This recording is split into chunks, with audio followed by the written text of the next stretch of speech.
یہ دو میاں بیوی گلہ اور نورو اور ساتھ ان کا بیٹا، یہ فیملی ایمانداری کی ایک مثال بنے اور انہیں کئی امتحانات کا سامنا کرنا پڑا، لیکن ایمانداری کو انہوں نے اپنے ہاتھ سے نہ چھوڑا۔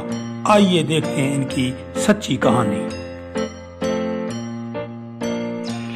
بیگم، مجھے ٹینڈر لینے کے لیے بہت سے پیسے رشوت کے طور پہ دینا پڑتے ہیں، لیکن میں یہ رشوت ہرگز نہیں دے رہا، چاہے میری کمپنی کمزور بھی کیوں نہ ہو۔ جی چودھری صاحب، ٹھیک ہے، لیکن ایک چیز اپنے ذہن میں رکھیں کہ ہمارے بچے کے پڑھنے کے اخراجات اب بڑھ رہے ہیں اور ہمیں ہر حالت میں بچے کو افیسر دیکھنا ہے۔ بیگم، رشوت کے پیسے نہ دینے کی وجہ سے میرے کمپنی کے تمام شیئر دوسروں کو سیل کر دیے گئے ہیں، لہذا اب کمپنی کنگال ہو چکی ہے، لیکن میں ایسا ہرگز نہیں کر سکتا۔ ٹھیک ہے، میں چل کے دیکھتا ہوں۔ اس طرح چودھری صاحب دفتر کی طرف نکلتے ہیں، کیونکہ وہ کوئی بھی ٹینڈر رشوت دے کے نہیں لینا چاہتا۔ اس کی ذہن میں ہے کہ یہ ایمانداری کے اگینسٹ ہے۔ وہ آفس میں اپنے پی این کو بلا، میری طرف سے یہ بات کلیئر رہے کہ میں 1 روپیہ بھی رشوت کا نہیں دوں گا، بے شک میری کمپنی سیل ہو جائے، کیونکہ میں ہرگز ایمانداری پہ کمپرومائز نہیں کر سکتا۔ سر، ٹینڈر کا جواب مل گیا ہے اور ہمارے اوپر لون اتنا ہے کہ یہ سارے آفس بیچ کے لون اتارنا پڑے گا، ادروائز ہمیں وہ گرفتار کر لیں گے۔ پھر ایسا کریں کہ یہ آفس بیچ دیں اور ہمارے شیئر بھی بیچ دیں اور سارا لون اتار دیں، اور پھر میں کوئی کاروبار چینج کرتا ہوں۔ ٹھیک ہے، سارے شیئر بیچ دیں اور لون اتار دیں۔ اب تو میں واقعی کنگال ہو گیا، کیونکہ میرے پاس تو کچھ نہیں۔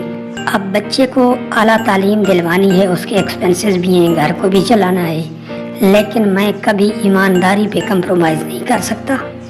اس طرح چودھری صاحب کے تمام شیئر ختم ہو گئے اور وہ تنہا گھر واپس آ گیا۔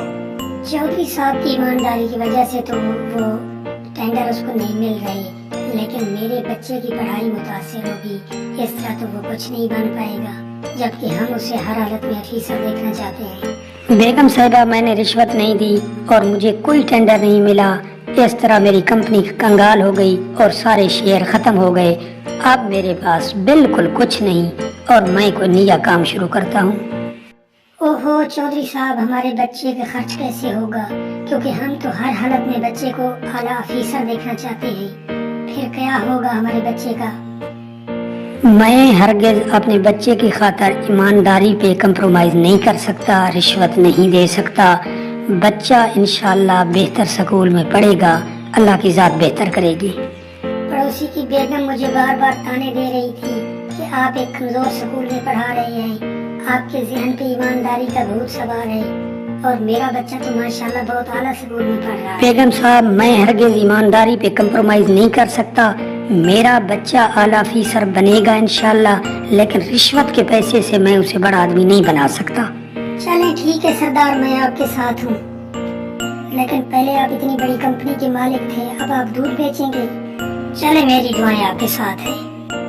اس طرح رشوت نہ دینے کی وجہ سے چودھری صاحب بظاہر کنگال ہو گئے اور اب اس نے دودھ کا کاروبار شروع کر دیا اور علاقے سے دودھ اکٹھا کر کے بیچنا شروع کر دیا، کیونکہ وہ رشوت دے کے ایمانداری پہ ہرگز کمپرومائز کرنے کو تیار نہیں تھا، اور اس کی خواہش تھی کہ بچے کو حلال کی روزی کھلاؤں تاکہ وہ ایک اچھا آدمی بنے۔ اس طرح اس نے پوری ایمانداری سے دودھ اکٹھا کر کے سیل کرنا شروع کیا، لیکن قسمت کے عجیب حساب ہوتے ہیں، یہاں بھی اسے ایمانداری سے کام کرنے کا الٹ صلہ ملا اور اس سے پھر نقصان ہوا۔ ہمارے بچے کے اخراجات بڑھ رہے ہیں، پڑوسیوں کے بچے اعلیٰ سکول میں ہیں۔ چودھری صاحب ویلکم، کیسا چل رہا ہے بزنس؟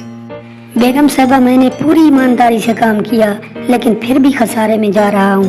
میں نے اب فیصلہ کیا ہے کہ میں ایک مرشد کے پاس جاتا ہوں، کیونکہ ایمانداری کی مجھے سزا کیوں مل رہی ہے۔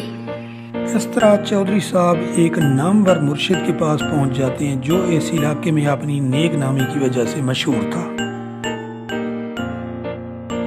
مرشد جی، میں ابتدا سے ایمانداری پہ کام کرتا ہوں اور رشوت سے دور رہتا ہوں، لیکن اس کے باوجود میرا ہر کام